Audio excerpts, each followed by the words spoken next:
Hi everyone. I can see that we already have 3 active users and I can see Gerard. So Gerard, hi, I'm inviting you on screen. Hello. Hi. How are you?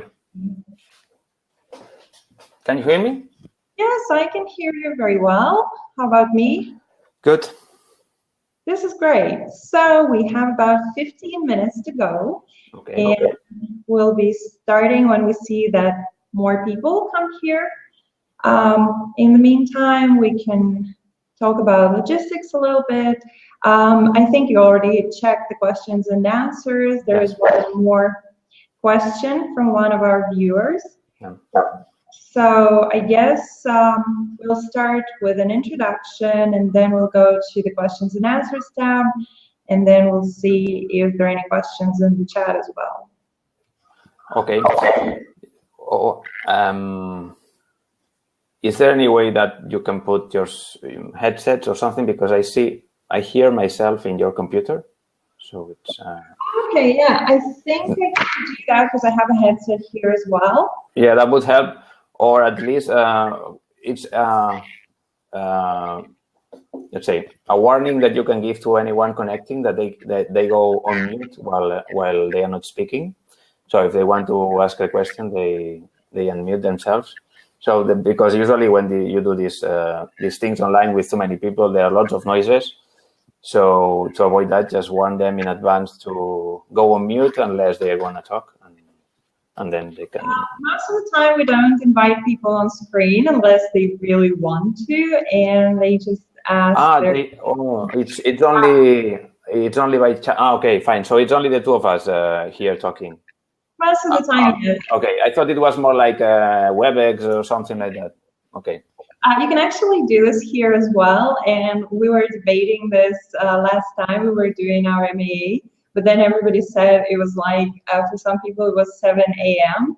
and we're having breakfast, so we're still in bed, so it's not a good idea to invite us on screen. So okay, yeah, I understand, yeah. Oh man, it's really hot today in Barcelona.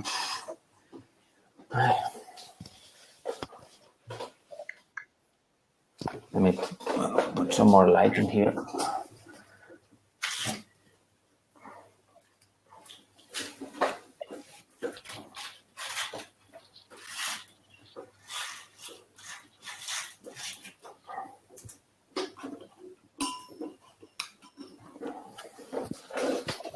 Did you ever use Crowdcast before? What was that? Did you ever try Crowdcast before, or is no, it your that's the first time? Have you ever heard about it? No, no, I didn't.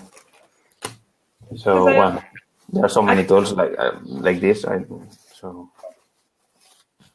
discovered it fairly recently, and I really like it because it's not too complicated for the end users. Because some of the tools and some of the software is really complicated, where you have to dial in separately, and it's like a whole lot of stuff going on. And this is what we were discussing as a team recently, because we were on a call and there was a new software that our partners introduced and they wanted us to use it. And we were like, this is not Google Hangouts, this is not Skype, and we have no idea what we're doing.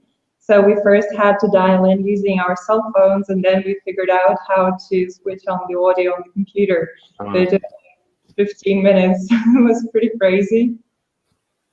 Because we could hear, but we couldn't talk, and it was very complicated logistics because we were actually listening to guys talking, and then one of our team members figured out how to use audio, but he was in the other office, so we were typing questions on Slack. It was so crazy. Do you often run into something like this when you are coaching distributed teams, like some issues? Well, you find all sorts of issues when working distributed. I think you need to prepare much more in advance if possible and do double check everything. I think it's much more of an effort to work distributed, but it's reality, and the future is gonna be I think it's even more distributed work and virtual teams and so on. So we need to prepare for that. Yeah, that's true. But then when we were discussing this again on our previous meeting, some of the attendees, they made a good point that with offline events, it's pretty much the same, because if you schedule an offline meeting, people run late and all sorts of things happen. So it's just different online, but people are people. Yeah, I think it's different. I would say it's worse. So everything you have to do for virtual teams, you have to do more and more frequently than you do for anything with regards to building trust or to creating bonding. So creating this community, this sense of belonging, it's much more difficult. You need to do much more often and with more energy than with. So I think the theory is the same. The thing is that you have some constraints that you don't have with offline teams or co-located teams. Yeah, that's true. So we have Edgar and Jason and Jill here. Hi guys, and please let us know if you can see and hear us all right. And make sure to check our questions and answers tab, upvote the questions that are already there, or ask your own questions, because it's always a good idea to ask questions in advance, because from my experience, then questions in the chat start popping in like crazy, and sometimes we don't have time for all of them. So questions and answers tab is a good start if you want your question answered. This is where we go first off. And then, Gerard, I saw that you had a discussion, like a thread of comments with one of the questions. Did you manage to clarify everything, and do you have an answer now? Enough. So enough to clarify a little bit more, and then from this I can obviously we won't be able to engage in a conversation, but at least I have something to pull from, and then I have been preparing for this question because there are a lot of things hidden or reading between lines in this question, which is not, it's a typical question. So I've been preparing quite a while for this. So I may spend some minutes with this one, or also with any of these questions I've been preparing for. The ones that come from the chat, we will see.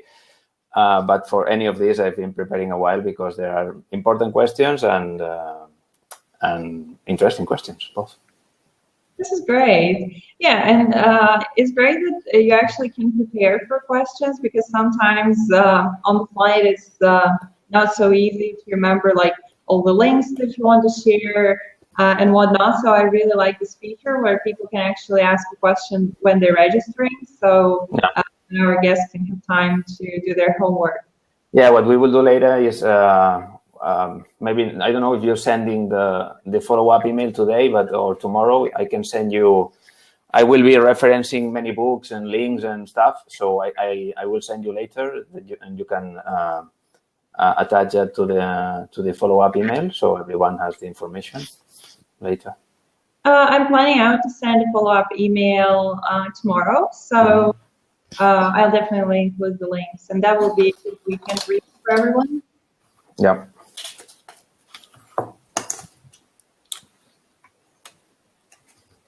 And then another thing that I really like about Crowdcast is that you can hit this button, start answering, and then you actually can record exact, precise answers to questions, so that people who missed the live broadcast, when they watch the replay, if they don't want to watch all of it, they can actually pick the questions that are the most interesting to them, and then watch the parts of the video that answers to those questions. So that's pretty cool. And where can I do that? I cannot see it. This is what I do, because when I read the question, there is this button. So so we start, just to clarify, we start from the top till bottom, and then we move to the chat, right? Yeah, that's correct. Okay, so I have prepared for all of these questions, and then what comes through the chat. Okay. Well, we will spend quite a lot of time in these ones, because they are the question is short, but the answer is it's not so short. This is great. I mean, hopefully everyone will be happy with in-depth answers, because it's not a matter of answering as many questions as possible, but answering them well. So. Yeah, and probably these answers will trigger more questions. So. Yeah, that's true. We're going to engage in a kind of a synchronous debate, but well, that's a nice part, hopefully.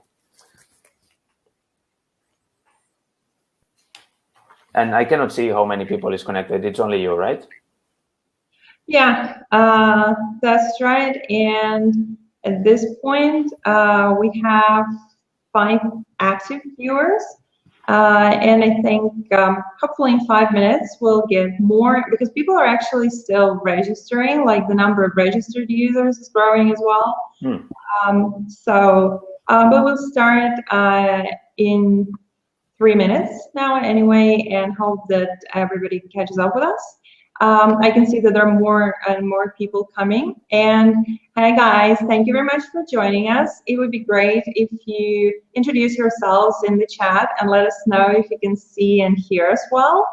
And please visit questions and answers tab to upvote the questions that you want answered, and ask questions if you want anything else, Gerard, to answer today. So we should be good to go in a couple of minutes, and hopefully everybody is set. They can hear us well, they can see us.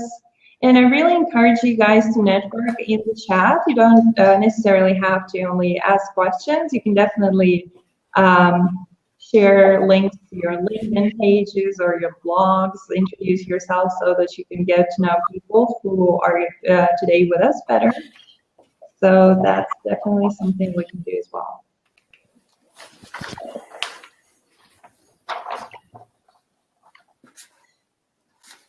For me, it's pretty exciting because there's so much going on. I'm looking at the chat, looking at the questions and answers, looking at people coming into the room.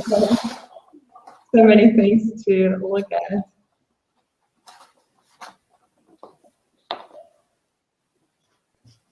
Okay, so now we are 10, I think, and we'll be good to go in a couple of minutes.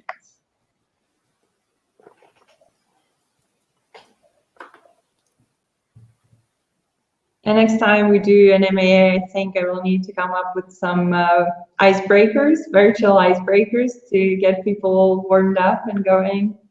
Yeah, the thing is that if you cannot hear or see them, it's difficult. So that's true, yeah.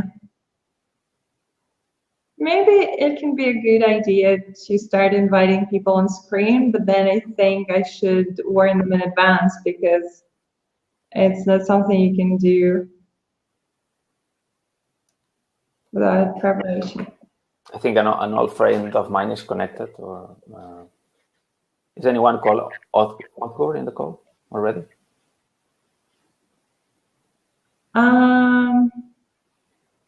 He was registered at least. He has sent me an email, so probably he's about to join. Yeah, maybe it doesn't update in real time. Oh man, it's hot today here. Oh. How many degrees is it? 30 so, but it's very humid, Barcelona, and I don't have air conditioning in the room, so I'm struggling a little bit. I'm not a very fan of hot weather, and Barcelona in summer is awful. So. Okay, so I think it's time we can start. So hi everyone, and thanks for joining us today. And I think we can start with an introduction. Gerard, over to you. Please introduce yourself and tell us more about your professional career and maybe things that people can ask you about. Okay, thank you very much. Well, hello everyone. Hello from Barcelona. It's, as I was saying, it's very hot today here, so I'm struggling a little bit with this weather. Thanks, Lena, for inviting me, and thanks to RealtimeBoard for inviting me to this session. And thank you everyone for joining, for registering and joining, and booking some time in your busy agendas to be here today. So let's start by introducing myself. What I do basically is help companies in their agile journey, agile transformation, agile adoption. I don't want to get into the names because there's a lot of discussion about that. I don't care. So companies want to go agile, do agile, be agile, whatever that means. I can help companies at the team level, also in scaling up, developing across multiple teams, and also in the business agility at different levels, not only in production, but in other areas of the company. I combine several years of experience in consulting and management and with training and experience in Agile and Lean from both worlds. And when I work with companies, I combine methods and frameworks and tools such as Lean Startup, Scrum, Kanban, and also scaling frameworks like SAFe, LESS, or Nexus. So I'm agnostic to the methods, not to the mentality or the mindset, but just to the methods. I don't care much. It depends on the customer, on the context, what works better. I'm also a professional coach and certified by ICF. So I also do executive coaching and team coaching, and I combine all these things together to provide the best I can to my customers. So as you can see in the introduction, you can ask me anything with regards to agile transformation, and coaching teams, coaching virtual teams, and using tools such as RealtimeBoard for working with distributed teams. I don't know what else we had in the list, but I think that's the most important. And well, if you want to ask me about the weather, we can also talk about the weather, but that wouldn't be the best use of our time. So I think that's going to be it. So can we go through? So what we're going to do now is we go through the list of questions that you have already sent. Important questions, recurring questions for me. I've been preparing for them quite a lot because it's not easy to answer those. And then we will move, once we have gone through the questions in the list, where we will get the questions from the chat.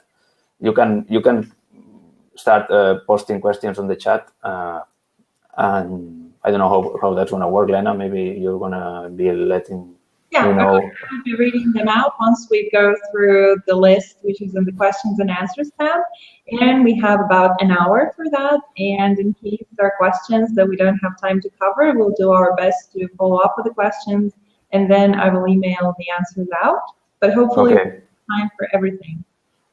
Okay, so first question is Nathan Payne. I don't know if he is in the call, but this is the first question. Recently, Janice Fraser said that in order to show growth, corporations need more startup tech teams to keep up with changes. Do you agree with this?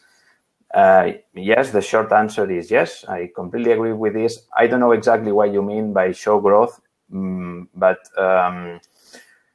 what I can tell based on my experience, and not only mine, but experience from many people across the world, let's say, is that especially big organizations, in order to do things differently, to innovate, need to work in a different way, need to take a different approach, not only to work, but also to management and to collaborating. In order to innovate at scale, companies need to decentralize. Innovation is something that happens. It's not something that you create or design. You cannot say, "Hey guys, innovate." No, you need to set up an environment. You need to set up the systems and the procedures and the environment that allows innovate to flourish, let's say. And this is important because some companies, what they do is they set up the innovation department, and they just apply the same mindset and the same rules as the whole organization to do that. That doesn't work like this. So when I hear innovation, I immediately start thinking about Lean Startup and all the movement that started with Steve Blank, and then following up by Eric Ries and Ash Maurya and all these guys. And here you can the main topic is I'm not a great fan of changing culture in organizations. So to me, it's something that it's very difficult to do. And if you can do it, you have to do it in a very long time.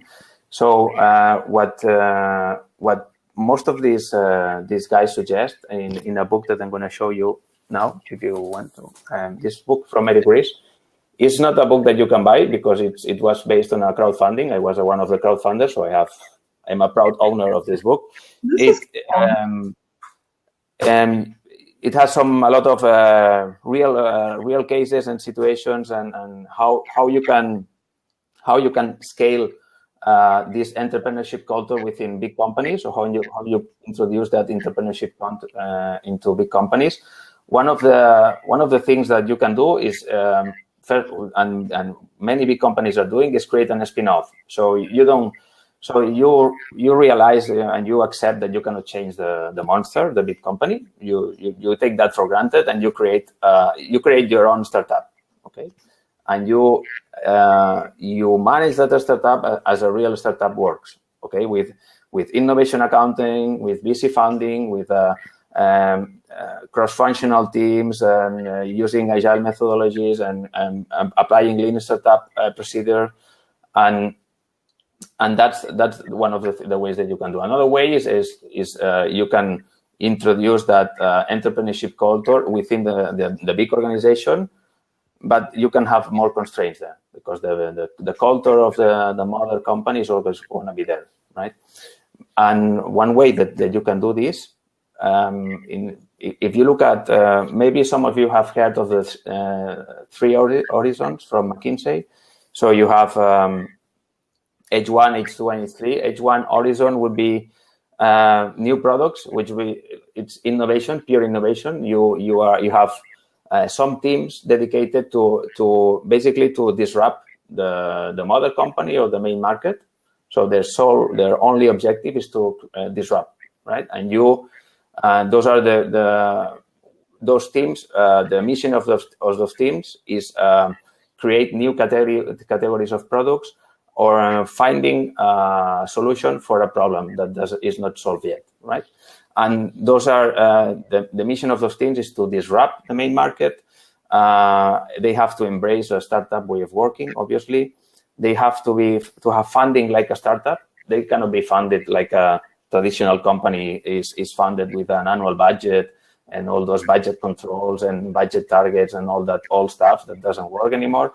They need to be funded like a startup is funded. So you have these objectives. You have, hey guys, you have 1 million. In 3 months, we're going to see what you have done. If you're progressing, you have more money. If you don't, you're canceled and you go somewhere else. These guys manage their own budget. Performance is measured by early adoption, because you are in the initial stages of a technology or a product. You cannot use the same measures as if it was an established market or product. And they are typically short-lived. So these teams are there for a short period of time where they have to define an idea and test it quickly and then move forward, right? This could be 10% of the portfolio or the budget if you want. If you have a big company, you dedicate 10% of the budget to disruption, and you organize these teams in this way. Then you would have the next type of teams that will be dedicated to growth. It's already the problem and solution have already it's already solved. Now you have to find to have to achieve a product market fit. So you have a product, and now you have to see if the market is willing to pay for this product and willing to, you have capability of growing into that market. So the mission of these teams is to achieve product market fit. They can be the same teams of the previous ones, but can be different. It doesn't matter, right? Here you could have maybe 20% of the whole budget allocated to this. And these teams are measured by this innovation accounting, acquisition, activation, retention, and all those metrics. They also follow a startup way of working. And this could be more long-lived because they're maybe 1 to 2 years, because their objective is to generate traction, to grow, also invade the market. And once the market is invaded, they pass it to the other type of teams, which is the traditional teams, let's say, the teams that with the objective of milking the cow, say, so making lots of money, right? So once you achieve product fit, then you achieve product market fit, and then you make a lot of money. That's the objective of these teams. They don't have to disrupt. They don't have to innovate disruptively. They have to obviously keep innovating incrementally, and they can adopt obviously agile way of working.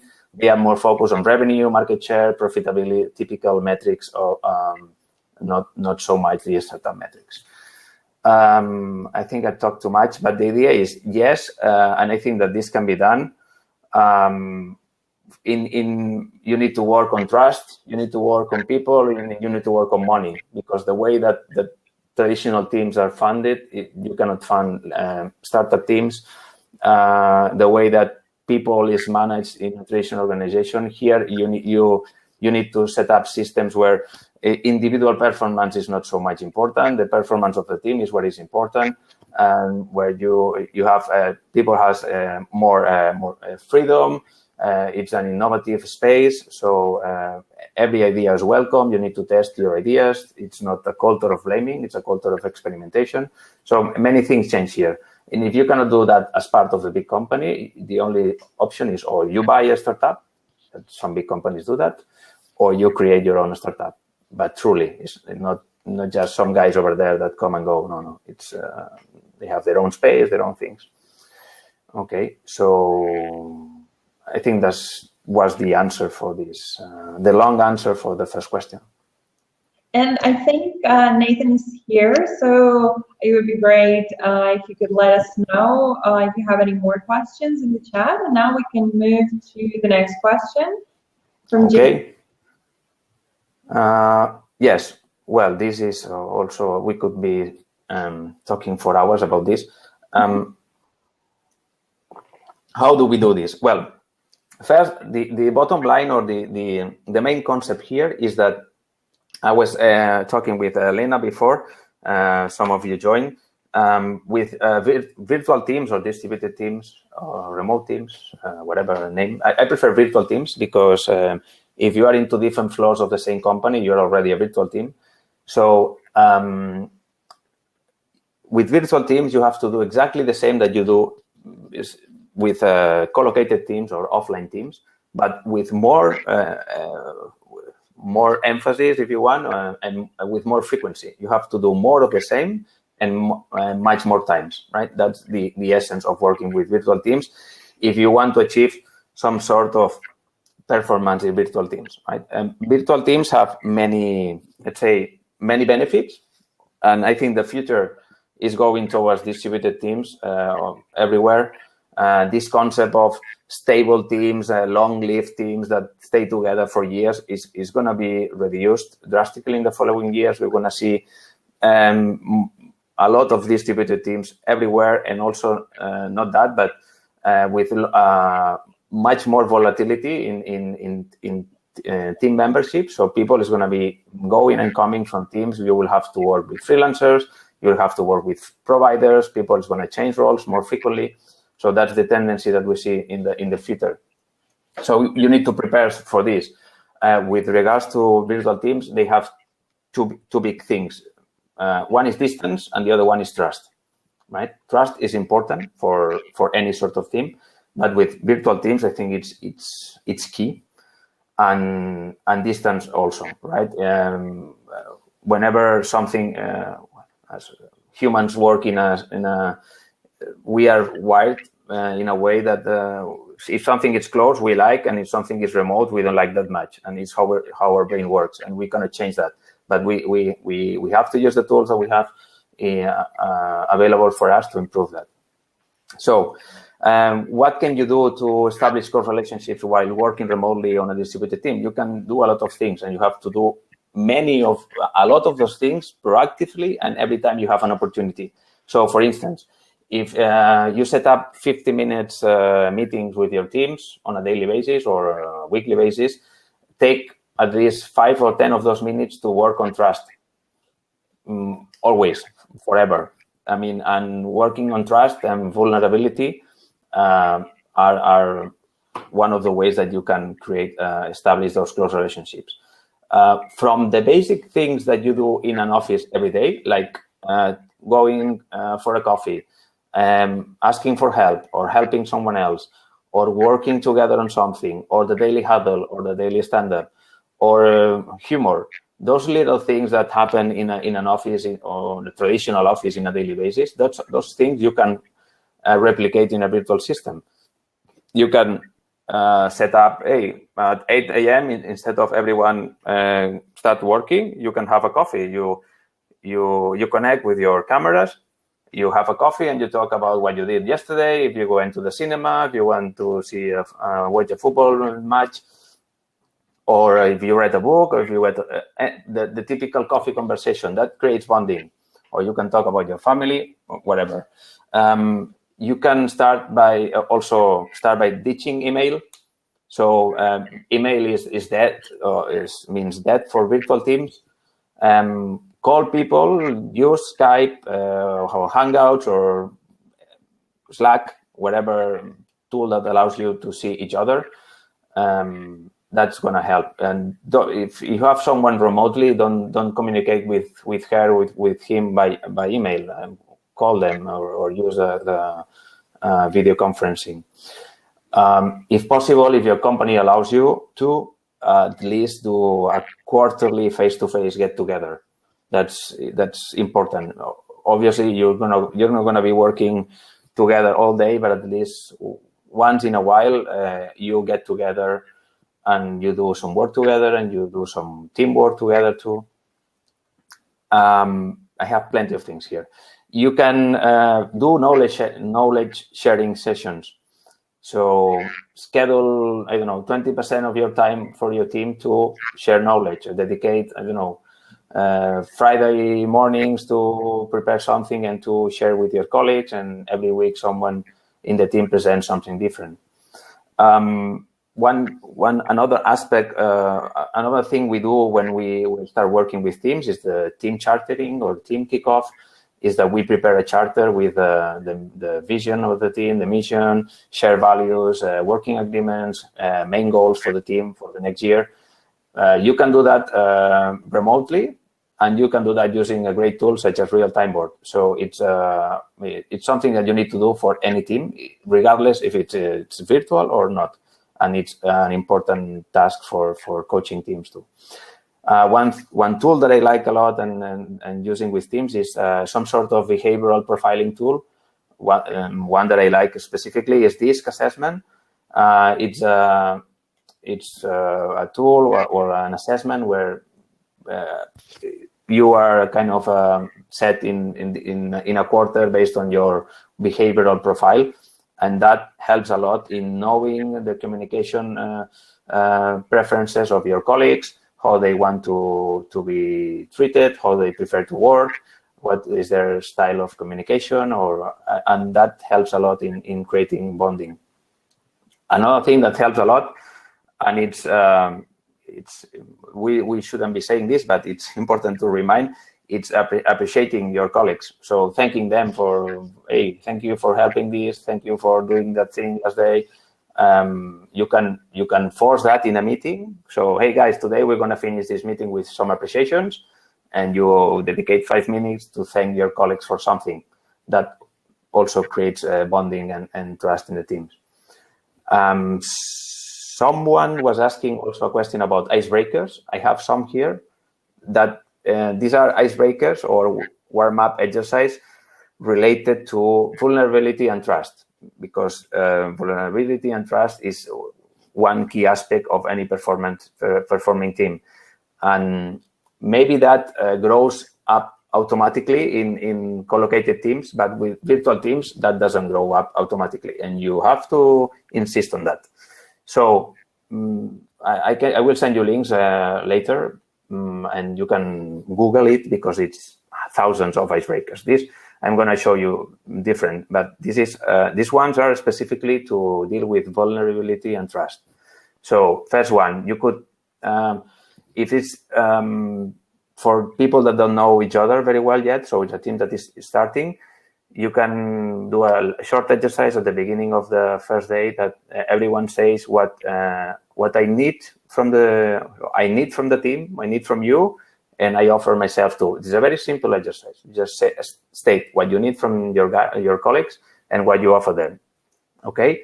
Another exercise that you can do is ask everyone in the team to think of someone that they trust, and then ask them, okay, what makes you trust that person? And then they will start thinking, okay, then I trust this person because it behaves this way, he or she does these things, and that will generate an interesting conversation about what trust means for everyone in the team. Also, there is an exercise which is, well, the name exactly is, I don't know, it's called Introduction with Shield. So you introduce yourself, but with a kind of protection. So it's not very harsh at the beginning. And you say 4 things about yourself. So everyone in the team prepares it. You can prepare in advance or you can prepare in 5 minutes. It's not that difficult. So what is the main thing that the main strength or value that you bring to the team? Something that others don't know about you, something you feel especially proud of, and something new you have recently done. So it's a combination of things that can break a little bit this shield that we have and create some vulnerability and start building trust. Another one, I have only two more. It's called Drucker exercise, DRUCKER. You can Google it. It's an exercise. It's similar to the previous one, but this one maybe you need to prepare a little bit in advance. So if tomorrow you have a meeting to work on something, you ask the guys, hey, prepare this in advance and we'll dedicate the first 15 minutes to go through it. And it's you have to answer 4 questions. What am I good at? What do I value? How do I perform? And what contribution can be expected from me? It's a similar one, a little bit more complex because it's asking about values, but it's very powerful and very nice when you play in teams. And another simple one is you can ask everyone what are those 3 things that you value: an object, a relationship, and an idea. And that, apart from knowing each other better, it's also opening yourself to feeling vulnerable with the rest of your teammates. And that was the last one. And how often do you do these? I mean, it's just when it's a new team, or you do this regularly? I would insist that you do this very often, very often, because again, with the things you do with normal teams, with virtual teams, you have to do much more intense and much more frequently, because it's difficult to build trust by computer. It's difficult. Our brains are not wired that way. If you cannot see or feel the person and you cannot touch people, our brain doesn't work like that, and you need to insist in that. Obviously, as the team grows in trust, you don't need to do every day, but at least for the first few months, you need to insist a little bit. And you need to be creative. You cannot do the exercise every time, or you can ask, hey, guys, what can we do today? I mean, there's many things that you can do, but at least have this in mind and repeat and repeat and repeat. Okay, so here's another question that got upvoted. It's a question that was asked before on our MEAs, and it's about where Agile is going and what the trends are. Yes. Okay, where is he? Oh, okay. Because I had different orders. Sorry. Oh, yeah.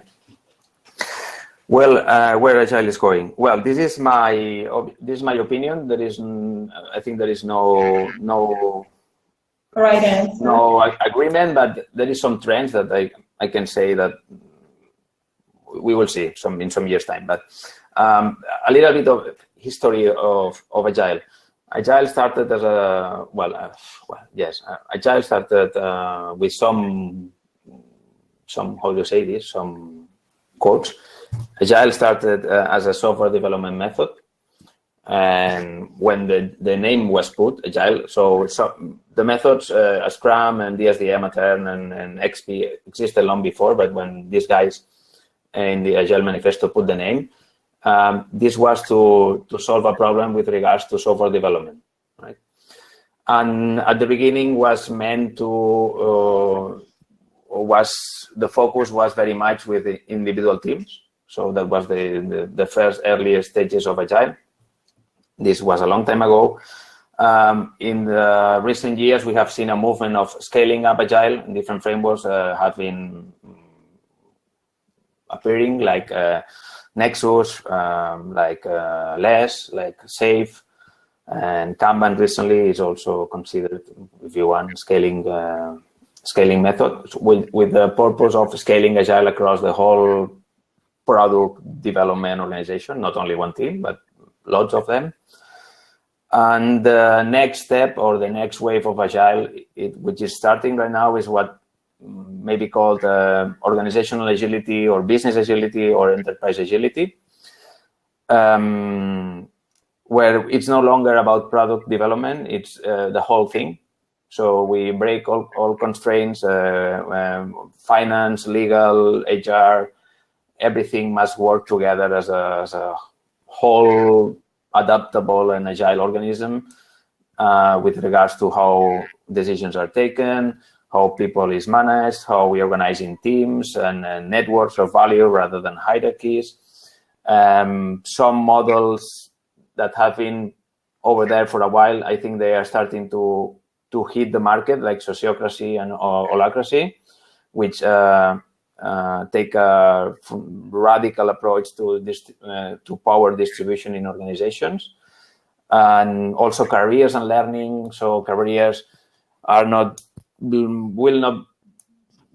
not be anymore up or out. Careers, some will be up, but most of them will be across. So the expectation of the future, close future, is that people change roles quickly. We have people that developers that want to try product development, product management, and product managers that want to try, I don't know, marketing, and so people will move across a little bit. We will expect more, not so much specialization. More, there will be, I think they call it generalization specialist, or special. I don't know which is the order, or but in the end, so you know a lot about something, but you also know a little bit about many things. And you can move across different roles. That's the changes that we're going to see, and those are, all of them are what we want to be calling business agility, if you want. It's not only about the production of the operational side of the company. It's also about the strategy. It's also about management, also about decision taking, governance, structure. Everything. So everything is going to be disrupted in the following years, and those companies that don't go this way are going to be. They can start counting their time. Okay, that's a pretty comprehensive answer. Thank you very much. And let's move to the next one. This is where we had a little bit of a conversation with. Yes. It's about a company that starts a project with Scrum approach, and the question is, how can we use Scrum if the project needs first a lot of research to do? We can't start developing because we need to know first what could be possible. So I guess it's basically this classical question: if research is part of the sprint, like this non-profitable part of the sprint, and whatnot. Yeah, that's this question I have been asked thousands of times already. Hopefully Nuria is connected, but if she's not, she will be able to see the video later, or she can call me. But I think she's from Barcelona, so we are close. So I wanted to ask the question because there were a lot of assumptions and beliefs in this question. So I wanted to understand the underlying assumptions and when I read this question, I read what you were saying. So it's the typical question: if it's research can be included in the iteration or the sprint or not.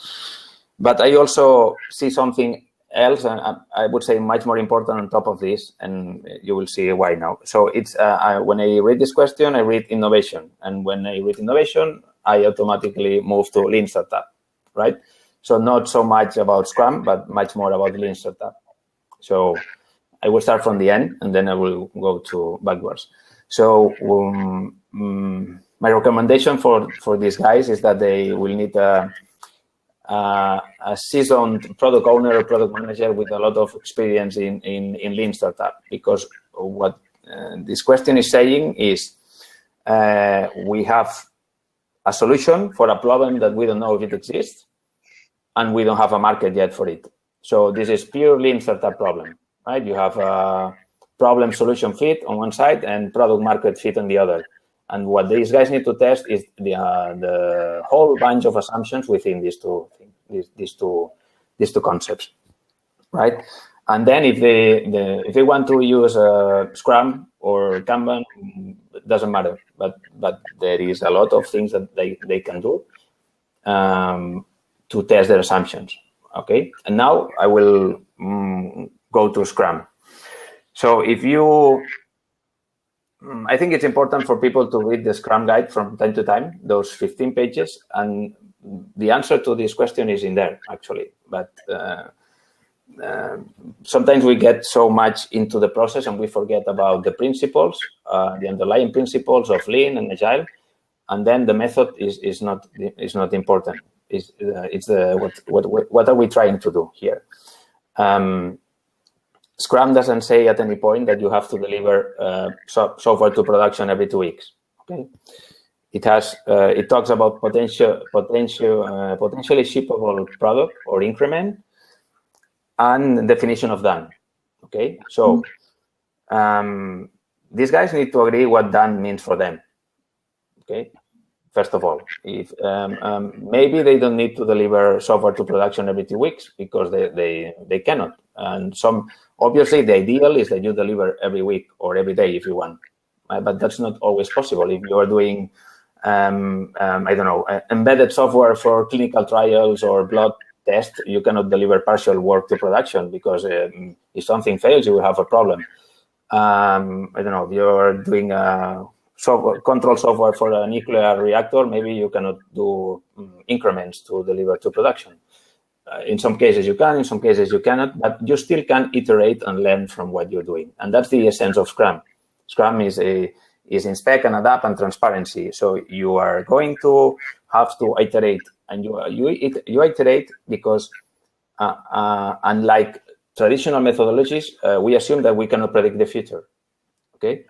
As we cannot predict the future, we adopt an experimental approach. And the experimental approach, what we do is iterate and check things. And what are the things that these guys need to check? They need to check research, whatever that research means. It's probably a lot of technological research. There may be technological constraints, or they say they need to contact an expert. And then obviously they will have they have to start evolving the product to see if it has the performance or it can solve the problems that they want to solve. And then there's gonna be a lot of market research. So they can do POCs. Nobody says that you cannot do a POC with Scrum. They can do spikes. So they can do a tracer ballet, when we call it. You do the minimum thing end to end, and then you start building on top of that. Okay, they can do a lot of things. That doesn't mean that you're not delivering business value. You're not delivering customer value, probably. I would agree with that. But I don't agree that you're not delivering business value, because if you test an assumption, an hypothesis, and the hypothesis says that nobody's going to buy the product, you are delivering a lot of business value, because you're not going to go forward with that product, and you save a lot of money from your company, right? So that's also a possible outcome. Okay. This said, what I would recommend to these guys is take a Lean Startup approach, and they can do it in different ways. They can use Scrum if they want as the mechanism, and there's I'm quite sure that they can break down this research in little things that they can start delivering, not to production because nobody is going to buy that, but they can deliver MVPs, they can deliver increments that they test themselves. They can be POCs, technological POCs, a lot of things, right? And they can also move to what we call hypothesis-driven development, where the backlog is only made of hypotheses. Every product backlog item is an hypothesis. Hypothesis with regards to technology, with regards to market, with regards to product, with regards to anything. And you iterate on hypothesis. Your sprints are based on hypothesis testing, okay? Or you can also create a sprint goal that is an hypothesis made of smaller experiments, right? Rather than focusing so much if the research is part of the Scrum or not. If they still insist that they have to do some research in advance, that could be possible. That's a typical situation that some teams face with UX, okay? Even if UX has advanced a lot and now you have the Lean UX and so, but still there is some sort of research that you have to do in advance. And some teams end up having, if they say they are doing one sprint, in reality, they're doing 2 sprints because the first sprint is research and the second one is development. So there's always one sprint desynchronization. If that doesn't work for them, they can move to continuous flow approaches like Kanban. In Kanban, there is no size restriction about cadences. It's focused on continuous flow. If in the end they are so constrained about the concept of sprint, they can always move to Kanban. And so that's what I wanted to check. And I would say, yes, sometimes you have to do some research, but keep that research minimum. You can have you have the Agile Inception deck where you can have I don't know, the whole people involved in this project 3 days in a room, creating everything that they need to do for the product, and then start iterating and checking hypotheses or delivering value already. So there is no need to prepare to spend 8 months doing a requirement analysis. That's the idea.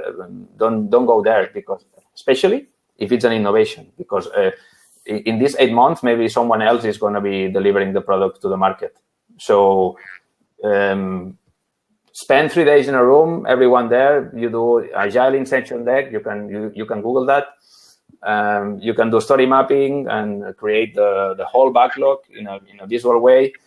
Or if you don't want to go in the Agile way, you can do the same, but with Lean Startup. You do your Lean Canvas, and from the Lean Canvas, you start extracting hypotheses and iterate hypotheses, right?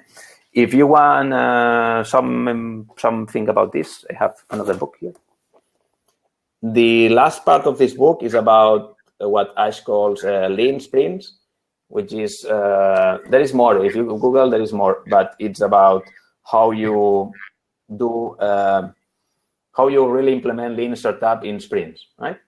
So instead of the focus being delivering product, the focus is testing hypotheses with the market. Instead of, another way, instead of your throughput being measured by the velocity or the software that you deliver, your throughput is being measured by the customers that buy your product, which is a very different approach. That's why I was saying that you need a seasoned product owner to manage this, because here we are talking about innovation. And if we're talking about innovation, there are a lot of unknowns. And for me, when there are a lot of unknowns, Lean Startup is the best approach. So I would recommend them to take some of this approach and combine them. In delivery, if they want to combine with Scrum or Kanban, doesn't matter. But they need to see the whole and also understand why they are doing stuff, right? So that will be the whole answer to this. This is amazing. Thank you. I really like the idea that you don't have to focus on Scrum and you can try other frameworks as well if they work better in this case. And we have this question about icebreakers, and you already answered it. So we'll move past that. And this is. I have some more actually. Can I have some more? Sure. Yeah, let's do that. This is actually a very popular question because from our experience, our users are always looking for ideas for icebreakers. So yeah. So 2 more. These 2 I like very much. The first one is called let's see if I can, 2 truths and a lie. So it's everyone in the team writes in a paper 2 truths about him or herself and 1 lie, and then they start saying the 3 of them, and the other ones have to check to see which one is the lie and the truth. So if you are quite creative, you can make the truth look like a lie and the lie look like a truth, and it's a lot of fun. I always it's fast. It's very fast and very fun exercise. And the other one is, this one is, I'm going to share my screen to show, what is it, here.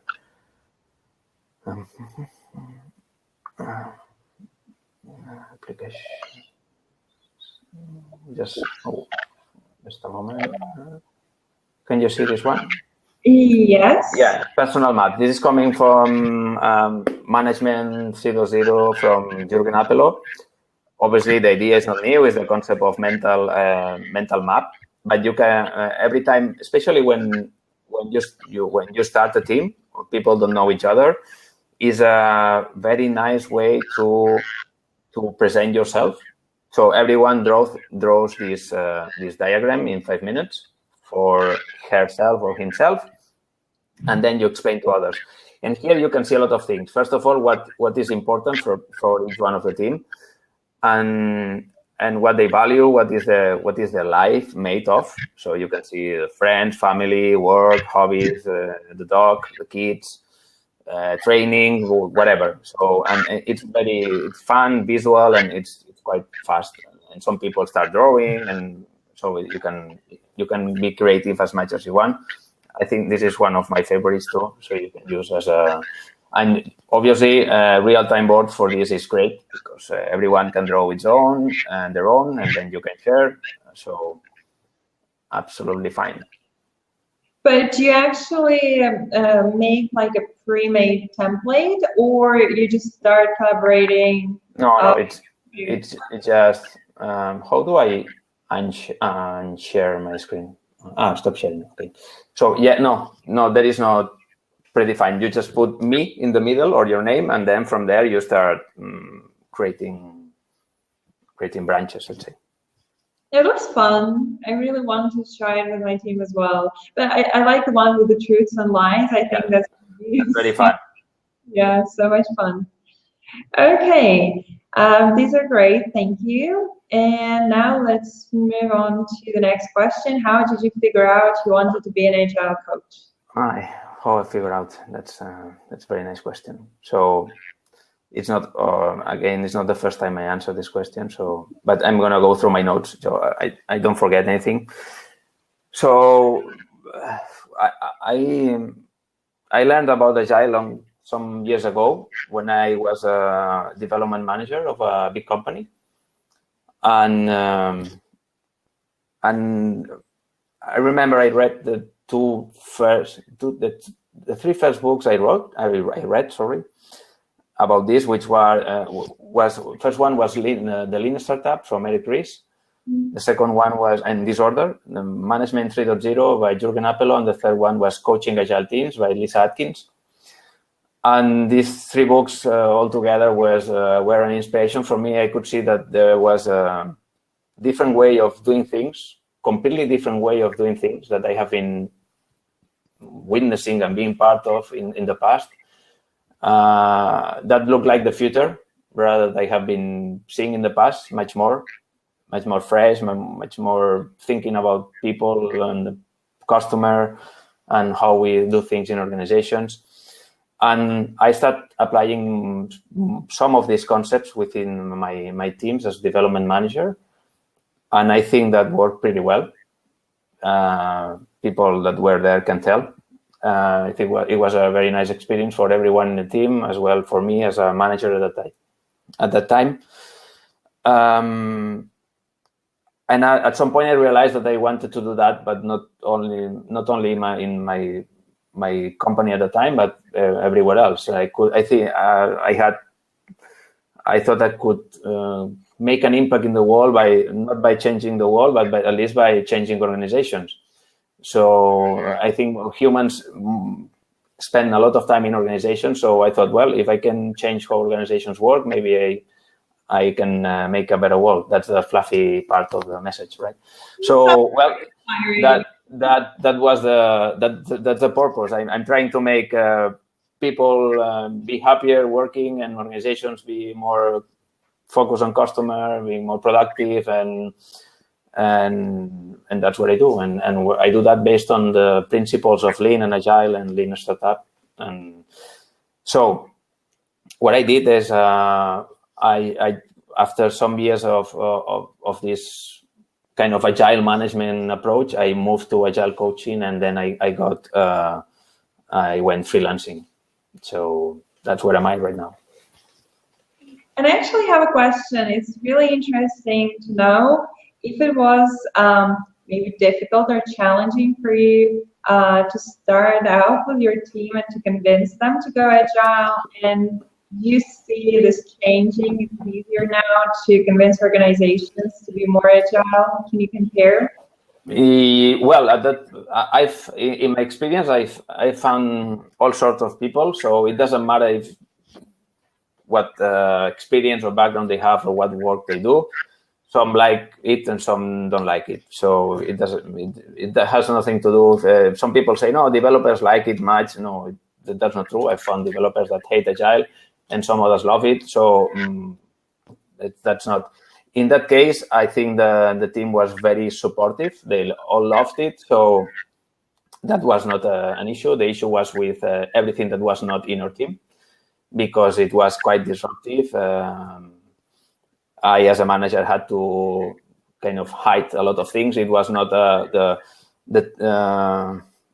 huge transparent, so a very transparent organization, built on trust, and no, it wasn't like that. So I couldn't change that, but at least I could create some sort of island of happiness and productivity where the team learned, the team delivered, and they were happy. So I was happy to. You created a startup within a big organization. Yeah, kind of.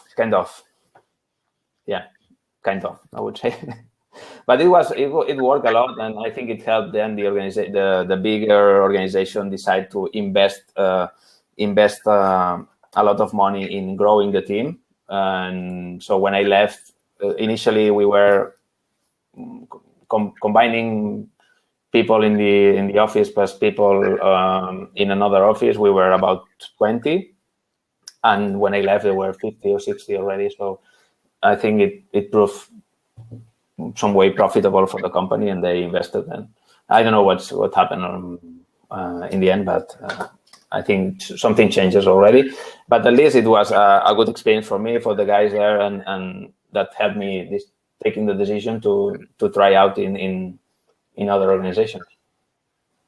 Okay, yeah, this is great. And I mean, it is a really inspiring story. And another question that we have here, and I think it's pretty well connected with the previous one, what do you find the most exciting about your job, like maybe on professional level, on personal level? Well, from my job, and also the way I do my job, which is as freelance, not as an internal agile coach, which is, I think it's different. I will link it to one famous book from Daniel Pink, which is What Motivates. I don't know the title, but it's about human motivation. It has 3 key factors, which is mastery, autonomy, and purpose. And I think I have those 3 pretty well fulfilled with working as an agile coach. Mastery, because I try to learn and adapt every day, and every customer is different, every person is different. Every colleague I work with is different, so you learn a lot from all situations and everyone. And apart from this, you need to keep training yourself in different methods and frameworks to be in the market. So it's a huge learning, always learning journey. It never stops, and it's something that I like. So mastery is important. Autonomy. Yeah, that's key. I'm a freelancer, so I don't know. I don't think there's any way you can be more autonomous than being a freelancer. So I'm my own manager, and nobody tells me what I have to do or what I'm supposed to do. My objective, I put myself. So that's pure autonomy, I think. And the purpose I was saying before, so it's making better organizations and workplace and helping people be happier. In the end, what I like is what excites me is meeting different people, working in different organizations, doing different things, and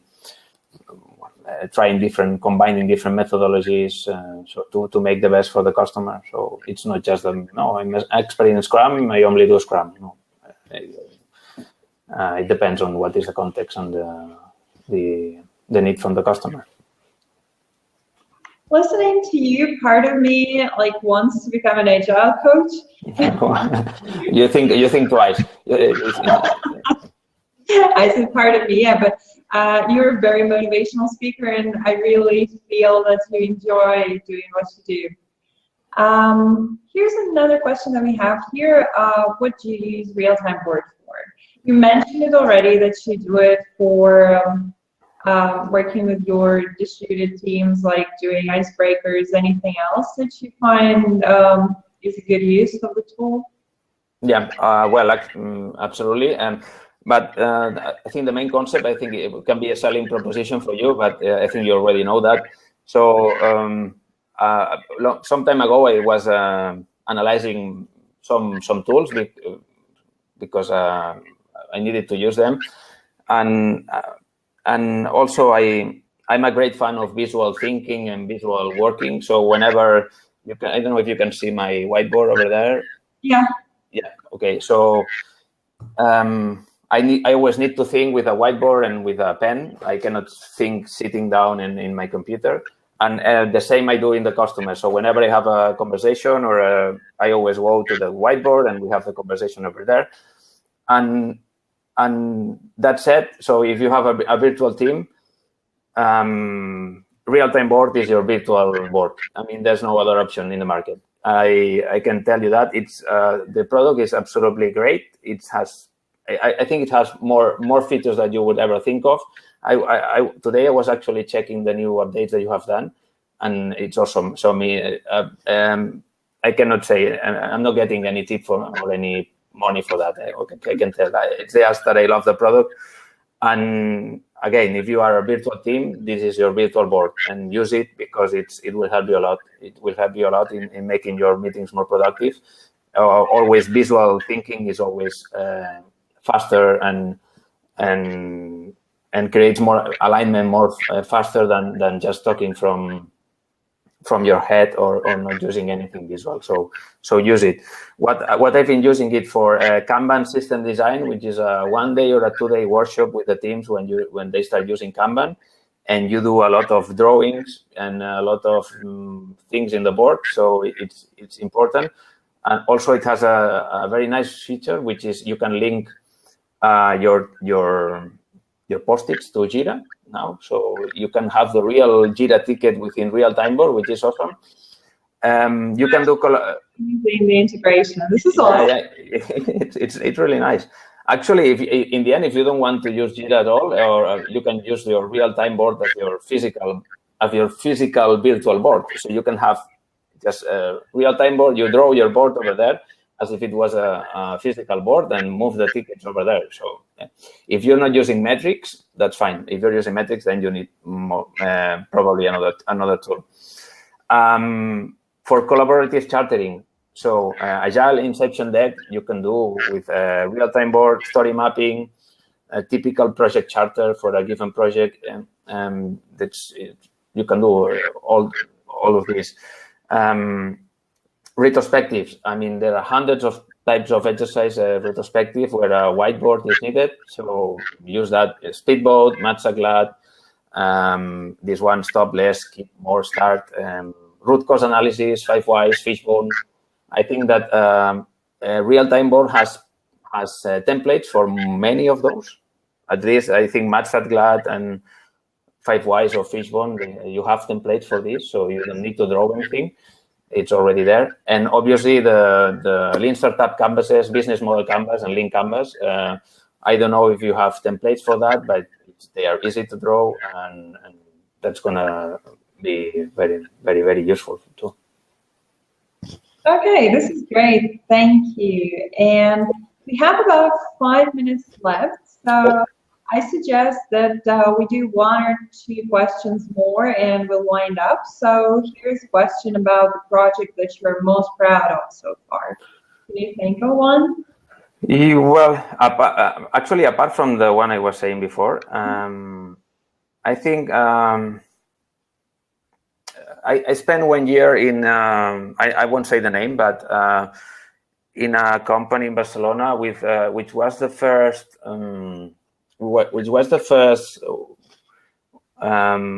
wide adoption of Kanban in an enterprise. The biggest in Spain, because I mean it was the I think it was the only one at the time, and also one of the biggest in Europe. Was many teams with a lot of impact, many agile coaches working there, and I think we made a significant impact. I spent there only 1 year, then I moved somewhere else, but the time I spent there, so I feel proud because it not everyone can say that have been part of such a project with Kanban, and also I think I met a very nice group of agile coaches and professionals there, which helped me a lot and from which I learned a lot too. So it was very inspiring. Okay, great. And there is one question. We actually discussed this a little bit before we started the actual session. It's about the situation where there is bad call quality, the microphone's not working, and this is where remote communication can disrupt the workshop. And how do you normally handle a situation like that? How do you prepare for this if you can? Yeah, well, the things that you can prepare for and others cannot. I mean, if all of a sudden my connection drops, there's nothing I can do. So that's true. What I suggest is that you prepare. So if you have to prepare for team sessions in collocation, you have to prepare much more for distributed. You have to prepare in advance, and the day at the first 1 or 2 minutes, you make sure that everyone can listen, everyone can I can hear, everyone can see, and everything is in place. The agenda is ready, and everything is working. And from time to time, you do checks. Hey, is everybody here? Can you hear? And apart from this, I mean, it's when things happen, sometimes it's not much you can do, I think. Yeah, and fair enough. I guess we have time for one more question. Yeah. So how do you think, what is the best way to start agile process in a small company and the best way to start agile process in enterprise? So I guess maybe. I mean, for me, there's no difference. It doesn't matter if it's 20 or 2,000 people. So first of all, you need to get to the general manager. If the general manager is not on board, there's going to be a lot of friction. So the friction is going to start at the level that you don't talk to the level above, as long as it is a hierarchical or traditional company. If it's a network company using holacracy or something like that, maybe different. But if not, you need to start with the highest level possible, because we are talking here about significantly changing the way decisions are taken, the way leadership works, the way we're talking about autonomy or over control. We're talking about trust over control. We're talking about self-organizing teams, distribution of authority, delegation, things that have to do with how mindsets work, traditional mindsets work. So you need to engage, first of all, at the highest level possible, if there are levels, and build trust. You need to gain trust from everyone. Before anything, before you start talking about agile, you need to gain trust for middle management, senior management, everyone, people in the team, people from the bar, everyone, because it's going to be disruptive, and everybody's going to talk about that. And humans are very quick in making assumptions or putting you in some sort of box, and this is the guy that's going to get me out of this company, or this guy is going to make my life better or not. And that we are very quick at that, and having coffees with people and asking about their problems and trying to help them is going to help a lot. And then you go into the process and what they want to achieve. Okay, this is very insightful. Thank you. And our hour is up. So yeah, there is some feedback from Nathan in the chat. Thank you, Gerard, for your explanations and guidance. And thank you. Yeah, we don't have too many active participants in the chat, but I can see that all the people who started with us, they stuck with us. So hopefully this was a great learning session for everyone.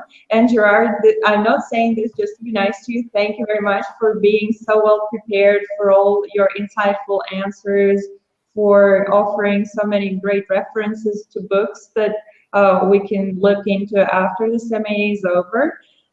Thank you very much for your time, and we'll with an email tomorrow, and I guess we'll include all the links that you mentioned. Yeah. So we'll be in touch. Thank you very much for everyone who were with us today, and stay tuned for more of our events. Thank you. Thank you for inviting me. I hope you enjoyed your time here, and see you soon, hopefully. Thanks. Bye, everybody. Okay. Have a good day. Bye-bye. Bye-bye. Thank you.